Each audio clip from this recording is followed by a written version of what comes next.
நான் திரும்ப திரும்ப சொல்றது ஒண்ணுதான், சிவபெருமான வழிபடணும் அப்படின்னு நீங்க நினைக்கிறதே அவரோட அருளால தான். அவரோட அருள் இல்லைன்னா அந்த நினைப்பு கூட உங்க மனசுல வராது, நல்லா தெரிஞ்சுக்குங்க. இன்னொன்று, சிவபெருமானை பொறுத்தளவு தன்னை வழிபடுபவர்களுக்கு தான் நலன் செய்யணும், அவங்களுக்கு தான் இதெல்லாம் கொடுக்கணும், அவங்க கேட்டதெல்லாம் கொடுக்கணும் அப்படின்னு நினைக்கக்கூடிய சாதாரண சக்தி அல்ல, நல்லா தெரிஞ்சுக்கங்க.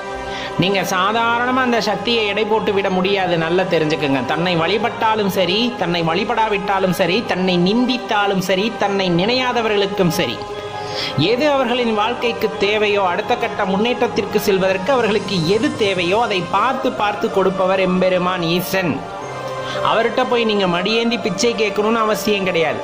அவர்கிட்ட போய் எனக்கு அதைத்தான்னு கேட்டு அவர் கொடுக்கணுங்கிற அவசியம் கிடையாது. உங்களுக்கு என்ன தரணும் அப்படிங்கிறது அவருக்கு நல்லா தெரியும். தர வேண்டிய நேரத்தில் அது யாராக இருந்தாலும் கொடுப்பார்.